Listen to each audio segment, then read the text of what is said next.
오늘 본문 말씀은 한 마을에 예수님께서 들어가셨을 때에 일어난 일입니다. 38절을 한번 읽어보겠습니다. 그들이 길 갈 때에 예수께서 한 마을에 들어가심에 마르다라 이름하는 한 여자가 자기 집으로 영접하더라. 누가복음에서는 예수님께서 들어가신 이 마을이 어딘지 소개하고 있지 않습니다. 그런데 우리가 복음서를 전체 보면 추측할 수 있고, 추측이 아니라 확인할 수 있는 게 요한복음 11장 1절 보면 마르다의 집이 어딘지 소개하고 있습니다. 함께 읽어보겠습니다.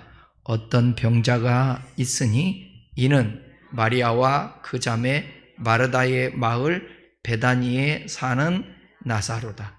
여기 마리아와 마르다가 나오죠. 그러니까 지역이 지금 어디인 거예요? 베단입니다.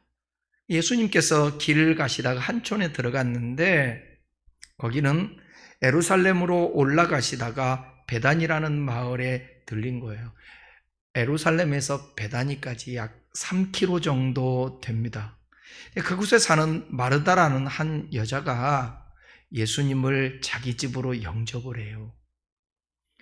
마르다와 마리아는 요한복음 11장에 기록된 죽었다가 다시 살아난 나사로의 동생들로, 마르다가 오빠가 죽었다고 예수님께 기별했을 때 빨리 오지 않으니까 원망했던 그 여인 마르다입니다. 그 일은 본문보다 뒤에 일어나는 일이에요. 뒤에 일어나는 일.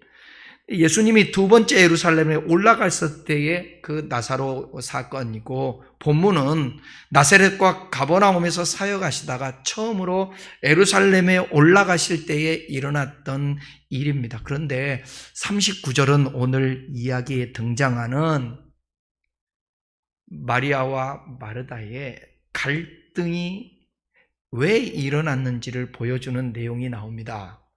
39절 함께 읽어보겠습니다. 그에게 마리아라 하는 동생이 있어 주의 발치에 앉아 그의 말씀을 듣더니. 39절에 무엇이 문제가 되겠습니까? 지금 상식으로 봤을 때는 큰 문제가 없을 듯합니다. 그런데 1세기에 유대인들에게 있어서 마리아가요, 예수님의 발 곁에 앉아서 말씀 듣는 것, 이거는 문제가 됩니다. 그 이유는 그러한 행동은 남성들에게만 허용되었기 때문입니다. 그러니까 대부분 랍비 앞에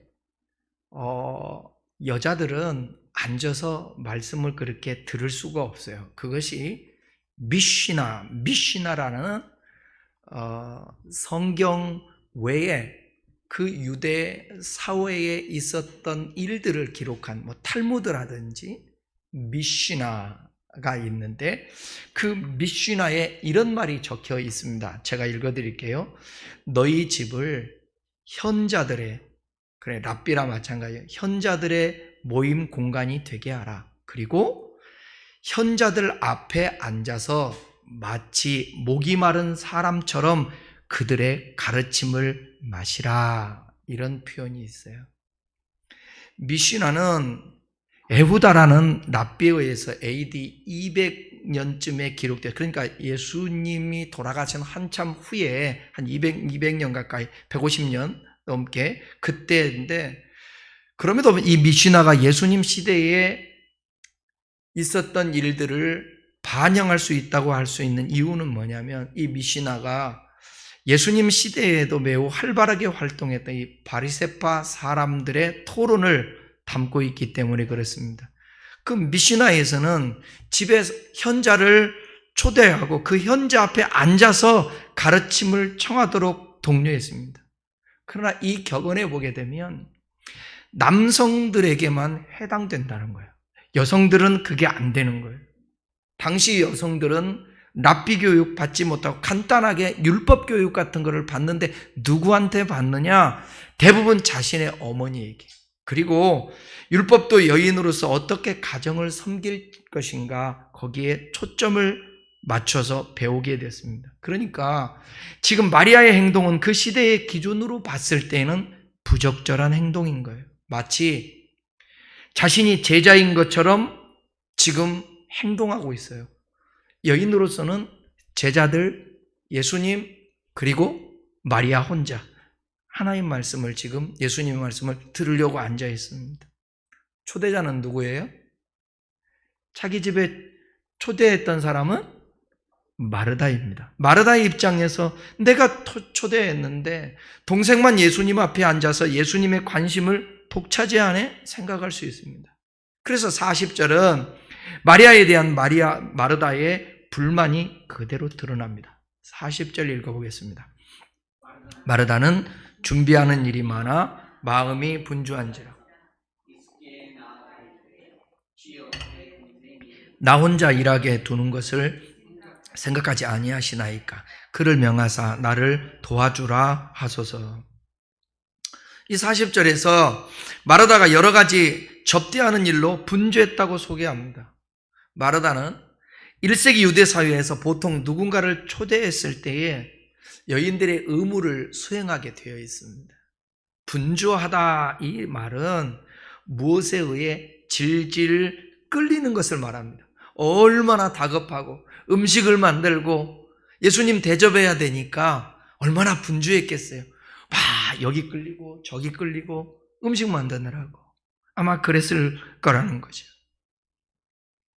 본문의 상황에서는 과도하게 준비하려고 노력하는 태도를 말합니다. 그거 잘못이에요? 잘못 아니에요? 잘못 아니죠. 손님이 오면 융숭하게 대접하는 것, 그건 뭐가 잘못이겠어요? 예수님께 너무도 잘 대접하고자 하는 마르다의 마음을 알 수 있습니다. 마르다의 요청은 어쩌면 정당하죠. 집주인이자 초대자인 마르다라는 뜻은 집주인이라는 뜻 갖고 있어요.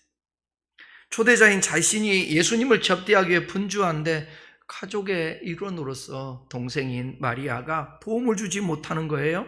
충분히 불만을 가질 수 있습니다. 또 당시에 여인인 마리아처럼 행동하는 것은 부적절했기 때문에 마르다 입장에서는 예수님께서 당연히 그렇게 말하면 나 좀 도와주게 좀 해주세요. 그 요청을 하면 예수님께서 그래 너 가서 언니 좀 도와주거라 그렇게 받아줄 줄 생각했을 것입니다. 마르다가. 그러나 조금 더 생각해 볼 것은 왜 예수님께 이런 요청을 했느냐라는 거예요. 자신이 동생이기 때문에 자신의 동생이기 때문에 직접 말하면 되잖아요. 그러나 마르다는 그렇게 하지 않았다라는 거예요. 예수님이 마리아를 훈계하실 거라는 것을 생각해서 그걸 또 원했고 마르다는 분주했지만 소외되었으며 마리아가 의도적으로 대접하는 일을 피하는 것이라고 마르다가 생각을 했습니다. 그래서 마리아가 정말로 사랑하는 예수님으로 하여금 훈계를 받게 하려고 의도가 있었다라는 거죠. 마리아는요, 정말로 예수님을 많이 사랑했습니다. 많이 사랑했어요. 그러니까 마르다 입장에서는 사랑하는 건 좋은데 사랑한다고 한다면 이 예수님이 우리 집에 왔으면 뭐 하라는 거예요? 같이 나 너무 분주하니까 돕지 않아 도와달라는 거예요. 그래서 예수님께 대접하자. 마리아는 성경을 보게 되면 예수님을 얼마나 사랑했든지 요한복음 11장 2절을 한번 다 같이 보겠습니다. 마리아는 향유를 주께 붓고 머리털로 주의 발을 닦던 자요 병든 나사로 그의 오라버니는 주님께 향유를 부었어요. 자기의 머리털로 주님의 발을 씻은 여인이 얼마나 사랑했으면 그렇게 했겠어요. 감사하고 그랬어요. 그러면 그 정도로 주님을 사랑했던 그런 관계였다고 한다면 예수님 말씀을 듣는 것보다 마르다 생각은 음식을 빨리 대접해서 예수님과 제자들에게 대접하는 것이 옳은데 그렇게 하고 있지 않는 그 모습을 예수님이 좀 알아차려서 훈계 좀 해주기를 바랬다는 거예요.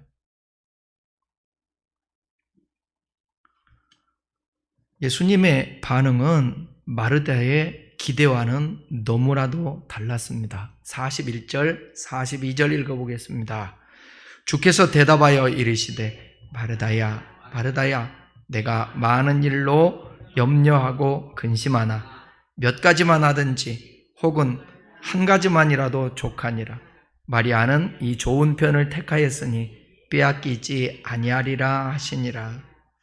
예수님께서는 마르다의 이름을 2번이나 부르면서 애정을 드립니다. 마르다야, 마르다야 이랬을까? 마르다야, 마르다야 이랬을까? 첫 번째일까? 두 번째일까? 에? 첫 번째. 성경에 보면 2번씩 불렀던 그런 일들은 예수님의 애정 어린 어떤 그 표현이에요. 베드로야, 베드로야. 예수님 부인하고 다시 갈릴리 바다 가서 고기를 잡고 있었던 그 베드로에게 다가가서 베드로야, 베드로야 불렀던 그 예수님. 또 성경에 누구야, 누구야 불렀던 거 기억해요? 예수님을 핍박했던 사람. 사울아, 사울아. 그 다음 뭐라고 그래요? 네가 왜 나를 핍박하느냐. 이 2번씩 불렀던 것은 애정을 드러내는 것입니다. 그러나 마르다가 분주함으로 인해 염려하고 있는 부분을 예수님이 지적을 해요. 그리고 반대로 마리아가 옳은 선택을 했다고 말을 합니다. 이 본문은 우리가 오랫동안 이제 설교를 한다든지 이 본문을 읽을 때, 저도 옛날에는 그런 시각으로 봤는데, 말씀을 듣는 것이 행함보다 더 우선한다라는 주장을 뒷받침하기 위해 사용되었다라고 그렇게 생각을 합니다. 그래서 보통 이 본문을 통해서 헌신보다 하나님의 말씀을 듣는 것이 더욱 중요하다고 많은 분들이 주장을 합니다. 틀린 말은 아니죠. 그러나 본문은 절대 행함과 말씀 듣는 것을 비교하고 있는 것은 아니에요. 비교하려고 하는 게 아니에요. 누가복음은 복음서들 중에서 가장 행함을 강조합니다.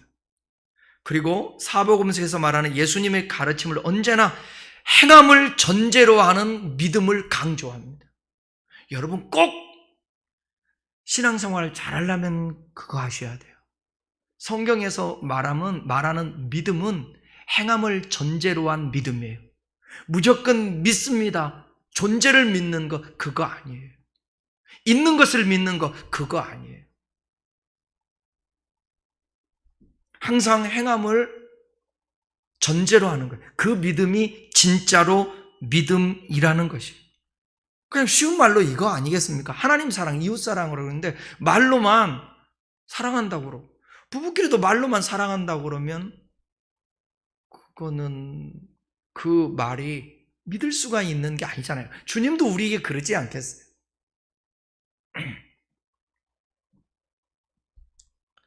우리는 예수님께서 마르다의 행함을 지적하심이 아니라 그녀의 다른 부분을 지적하고 있음을 오늘 본문에서 알 수 있어요. 41절에서 예수님은 분명하게 말하잖아요. 마르다에게 뭐라고요? 염려하고 있는 거, 근심하는 것, 그것을 지적하고 있는 것입니다. 다시 말하면 예수님께서는 분주하게 하나님을 하다가 많은 염려를 하는 것, 하나님을 정말로 원하시는 것이 무엇인지 알아가기 위해 말씀에 집중하는 것이 더 좋은 태도임을 지적하는 것입니다. 그러니까 예수님은 마르다가 가지고 있는 태도에 대해서 이미 지적하신 적이 있습니다. 누가복음 8장 14절에 그 씨 뿌리는 비유를 보게 되면 땅이 나오죠. 땅. 무슨 땅 나오죠? 처음에 길가밭. 두 번째 가시떨기밭, 가시덤불밭. 세 번째 돌짝밭. 네 번째 옥토밭. 좋은 땅인데 예수님께서 누가복음 8장 14절에서 가시떨기를 얘기하면서 하신 말씀 우리 한번 읽어봐요. 같이. 가시떨기에 떨어졌다라는 것은 말씀을 들은 자이나 지내는 중 이생의 염려와 재물과 향락의 기운이 막혀 온전히 결실하지 못하는 자다. 여기 뭐 염려와 재물과 향락 기운 나오는데 염려가 나오잖아요. 여러분, 우리의 마음밭이 이 염려가 있으면 안 된다는 거예요. 그건 나누게 되는 거예요. 무슨 일인가 하는데 동기는 순수하고요. 목적도 좋아요. 아니, 예수님을 대접하겠다는데 뭐가 나빠요, 그게? 빨리 대접하고 열심히 예수님 음식 준비해서 하는 게 좋잖아요. 그런데 뭐가 있었다고 이 안에? 염려와 근심이 있었다라는 거예요. 그것을 지적하는 것입니다. 그러니까 우리가 하나님의 일을 할 때 잘하려고 하는 것 참 중요해요.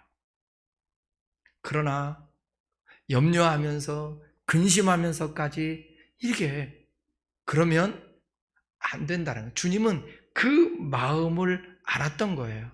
그런 마음은 좋은 결실을 할 수 있는 마음 바탕이 아니라는 것을 주님께서 그 마르다에게 조금 가르쳐주고 싶었던 것입니다. 마르다는 누구보다 기쁜 마음으로 예수님 자신을 집으로 초청을 했어요. 그런데 예수님께 좋은 것을 대접해야 한다는 마음이 너무 커서 근심하며 분주한 거예요. 여러분, 어쩔 때는 그렇죠. 목사가 신방 갈 수 있어요. 집을 깨끗하게 해야 돼요? 그냥 있는 그대로 해야 돼요? 그죠? 당연하죠. 옷도 깔끔하게 하고 있어야 돼요? 아니면 그냥 집에서 입던 거 입어야 돼요? 아니면 신방 시간이 11시로 잡혀 있는데 아직도 머리 단장을 못하고 목사가 들어가는데 여기다가 수건을 이렇게 들쳐매고 있어야 돼요? 안 그래야 돼요? 대답 안 하는 거 보니까 그럴 수도 있겠네. 그것은 우리가 살아가면서 우리 모두가 다 갖는 기본적인 예의 아니겠습니까? 그러나 가도하게, 가도하게. 목사가 신방 간다고? 아니면 성도들을 초청해서 교제한다고? 식탁을 바꾸고, 쇼파를 바꾸고, 그릇들을 다 바꾸고, 막 과시를 하고, 그러기 위해서 분주하며 근심이 있고, 신방한다고 그러면 어떻게 신방을 하지? 신방을 어떻게 받지? 그 근심하고 있으면, 염려하면 돼요, 안 돼요? 안 돼요. 제가 그랬거든요. 옛날에 청년 때 신방을 받는데 가족들은 안 믿어. 나 혼자 믿어. 가족들 없을 때 신방을 받아야 돼. 좀 그럴 때는 전도사님도 좀 지혜로우면 돼. 신방이 목적이에요? 마음이 불편하면 안 되잖아요. 그죠? 그게 불편해서 잠을 못 잤어요. 너무 힘들었어요. 정말. 그 상처는 잊을 수가 없어요. 신방받기 싫은데 그 청년 때 한참 예민할 때 아닙니까? 이제 21살, 22살 때. 그때 꼭 신방을 해야 되는데. 그것도 뭔 여러 명이 오든지 혼자, 여자 전도사님 혼자 우리 집으로 오겠대요. 굳이. 그러니까 목회가 여러분 열정만 갖고 있다고 해서 그냥 막 밀어붙인다고 해서 크게 나는 다는 아닌 것 같다라는 생각이 들어요. 그래서 몇 년이 가도 신방도 안 하고 있는지 모르는데 올해는 좀 가을에 가면 신방은 해야 될 것 같은데 가서 신방에서 기도도 해주고 그래도 안 하겠다면 안 하는 못 하는 거죠. 어떻게 해요? 그걸 억지로 할 필요가 뭐가 있겠냐고요. 그러니까 너무 뭔가를 잘하려다 보면 그 염려하고 목사도 그렇죠. 내가 설교를 사람에게 잘하게 하려고 막 진짜 얼마나 내가 설교를 잘해야 될까 하고 이렇게 그 근심하고 걱정하고 뭐. 그럼 그게 그 좋은 마음이냐고. 아니, 때로는 여러분들 꼭 아세요. 너무 완벽하려고 하지 마세요. 좀 부족해도 괜찮고.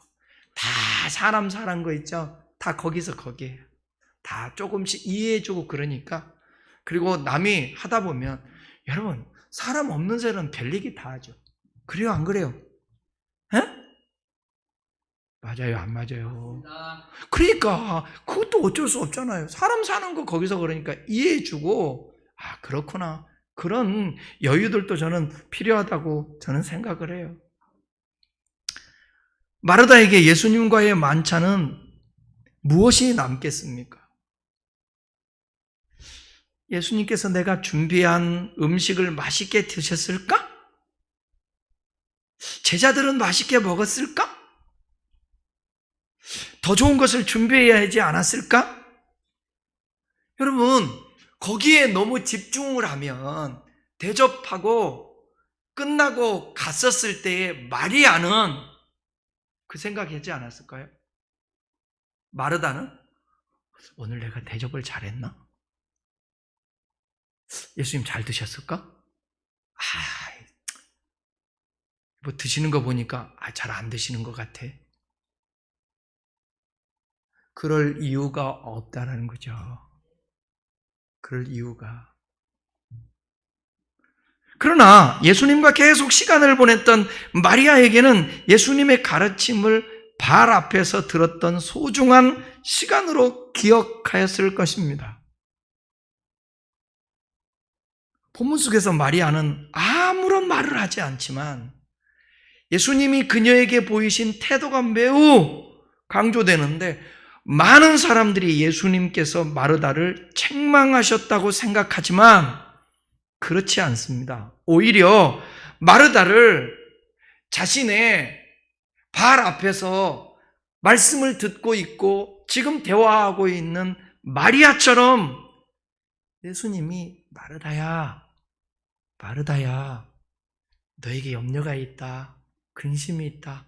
너무 과도하게 나에게 대접하려고 안 해도 되니까 여기 와서 앉아서 하나님의 말씀을 들었으면 좋겠다라는 주님의 따뜻한 초청이라고 믿습니다. 맞아요, 여러분. 여러분 부탁인데 신방 가면 다른 거에 집중하지 말고 예배에 집중하는 게 좋을 것 같아. 어? 미리 밥 해놓으면 안 돼요? 누군가 손님이 오기 전에 미리 밥 해놓으면 되잖아. 찌개도 미리 끓여놓으면 되잖아. 그리고 예배 끝나고 나서 대부분 사람들 보면 예배 드리고 한 사람 집중해서 예배하고 있는데 딴 생각하고 있는 게 보여. 그리고 빨리 가서 지금 밥을 맛있게 먹여야 되겠다고 쇠밥에서 먹여야겠다고 그 가스불 켜가지고 틀어요. 그러면 예배 중간에 기도하고 있는데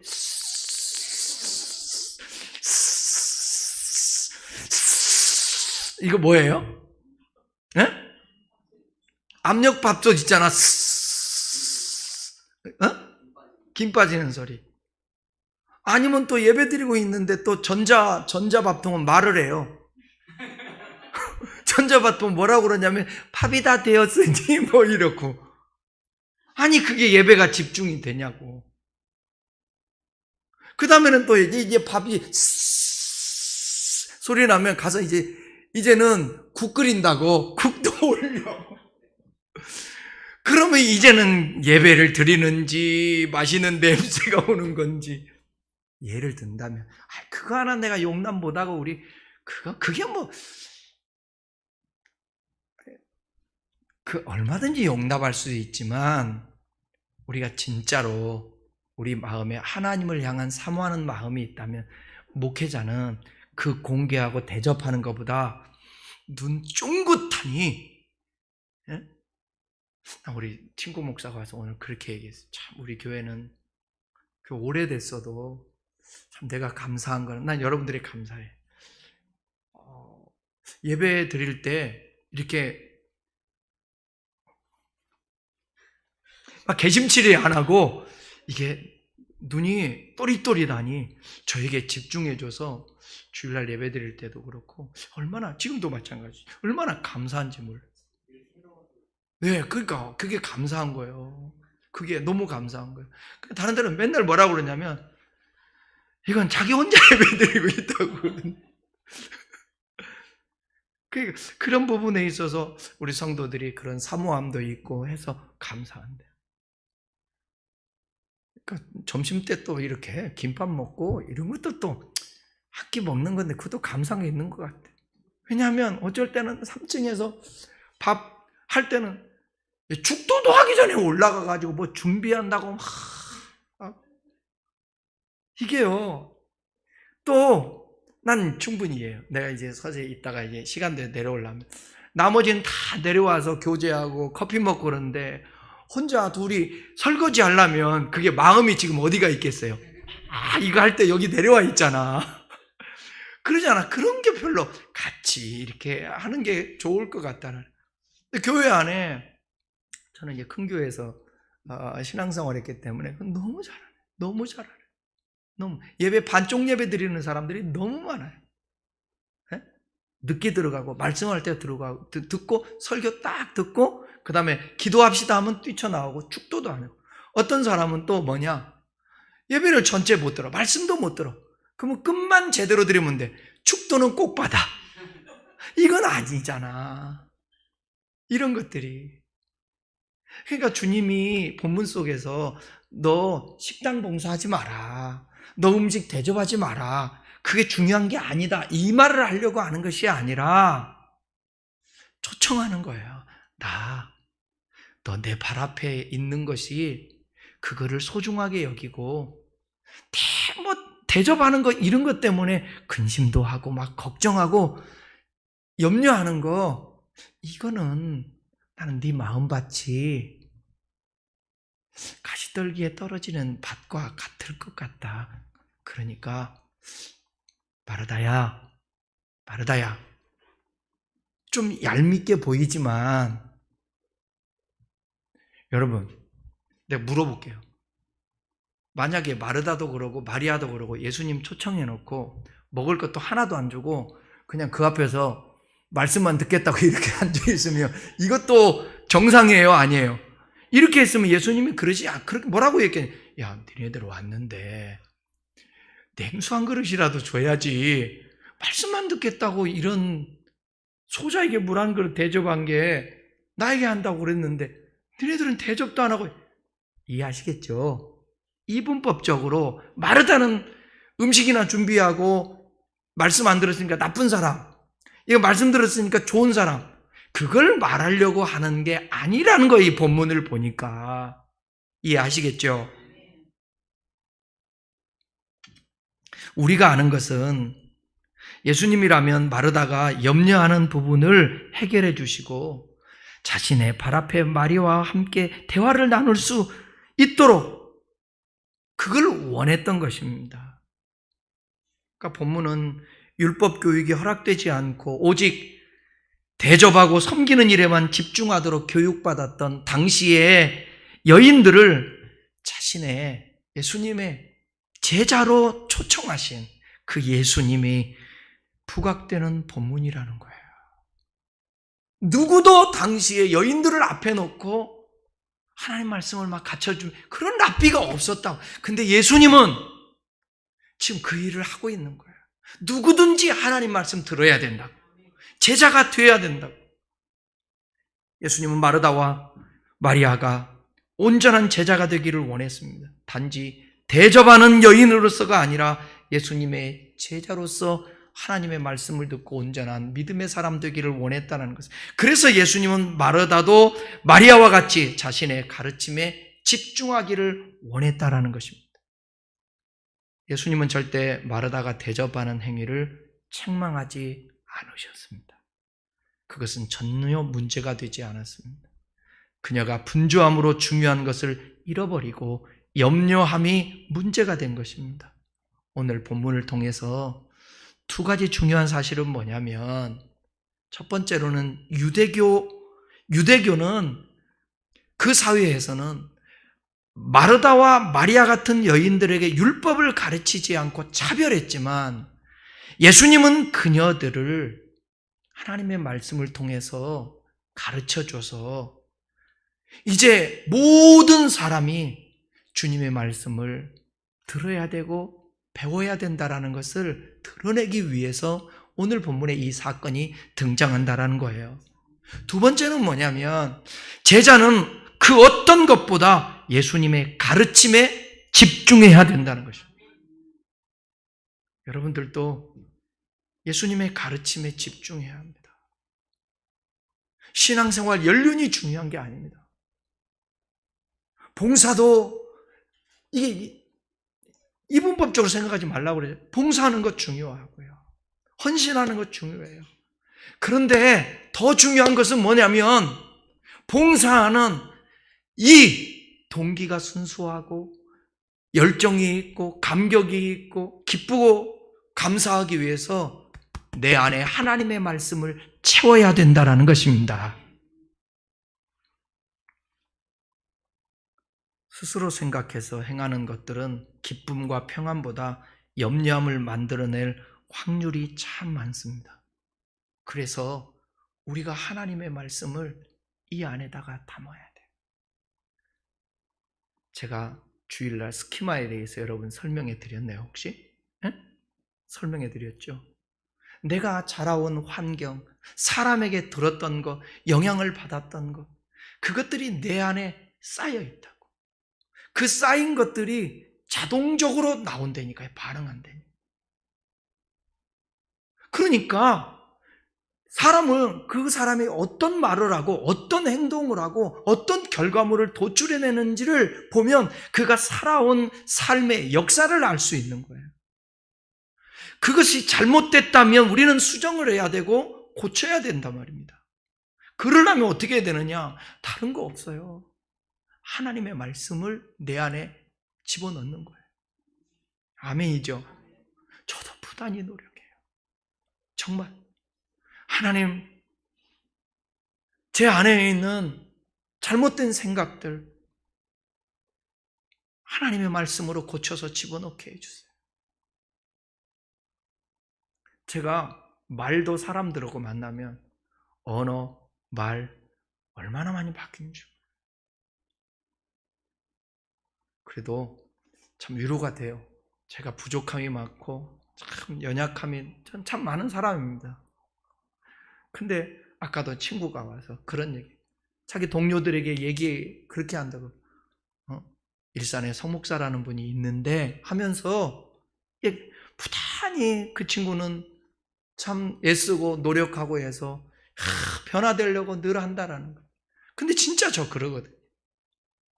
그렇게 해도 변화되기가 쉽지 않은데 우리가 힘쓰지 않으면, 하나님의 말씀 앞에 늘 서고 몸부림치지 않으면 안 변화되는 거예요. 변화될 수가 없어요. 나는 여러분들에게 도전하고 싶어요. 이번 주보다 다음 주가 더 변화됐으면 좋겠어요. 이번 달보다 다음 달에 여러분들이 더 사람을 대하는 태도, 하나님을 향하는 믿음의 태도, 가족들을 대하는 태도들 바뀌었으면 좋겠어요. 아멘. 제발 가족에서부터 사랑을 돼야 밖에서도 사랑이 거짓이 아닌 거예요. 내가 가장 잘 알고 친한 사람한테 인정을 받아야 밖에서 인정받는 게 거짓이 되지 않는 거예요. 그러려면 내 안에 하나님의 말씀을 두어야 돼요. 그러면 꼭 여러분 기도하고. 우리 친구 목사가 그래요. 내가 아침에 나갈 때 하나님 앞에 기도했어. 하나님, 오늘 가서 제가 어떤 말을 들어도 속상하지 않게 해주시고 말 조심하게 해주시고, 그러니까 그 상황에 가는데 속상할 일을 만나는 거죠. 그러니까 기도하고 왔으니까, 묵상을 했으니까 속상한 일, 얘기를 들어도 참을 수 있는 힘이 있는 거예요. 하나님 말씀을 묵상을 하고, 꼭 하나님 말씀 묵상. 오늘도 여러분 우리 매일 성경 그랬잖아요. 저도 매일 성경이요. 제가 녹음하지만 제가 들어요. 너희 몸을 하나님이 기뻐하는 거룩한 산 제사로 드리라. 그 매일 성경이 있었잖아요. 우리 몸을 하나님이 기뻐하는. 근데 그게 가능하냐고. 믿음이 없이는 기쁘시게 못해요. 그럼 믿음은 어떻게 생겨요? 믿음은 들음에서 나고 들음은 그리스도의 말씀이다. 성경. 어려워요, 성경이. 근데 아는 만큼 한 구절이라도 보면 그 말씀 보고 그래, 오늘도 이렇게. 그래, 주님. 사역에만 분주하고 집중을 하고 그게 아니라 어떻게 해야 이 하나님의 말씀을 잘 이해하고 잘 나눌까 고민하고, 여러분도 어떻게 하면 하나님의 말씀으로 살아내고 담아서 이 힘든 이 어려움이 있는 이 세상 속에서 그걸 극복해 나가고 이겨낼 수 있을까? 나의 표정 관리를 그냥 억지로가 아니라 하나님의 말씀으로 저절로 내 표정 관리가 되고, 고민해야 되지 않아요? 어떻게 해야 항상 기뻐하지? 어떻게 해야 범사에 감사하지? 어떻게 해야 쉬지 않고 기도하지? 이런 고민들을 하면서 질문을 하고, 하나님, 그런 주님께 집중을 할 때에 하나님의 마음이 내 안에 들어오고 하나님의 생각이 내 안에 들어와서 믿음으로 온전히 반응하면서 살 수 있게 되는 것입니다. 마리아를 너무 대접하는 것에 분주해서 염려하고 근심하는 그를 주님 발 앞에 초청하고, 너도 하나님의 말씀을 들어야 돼. 마리아가 마르다가요 잘못한 게 없다니까요, 여러분. 당시에는 그게 당연한 거예요. 그렇지만 새로운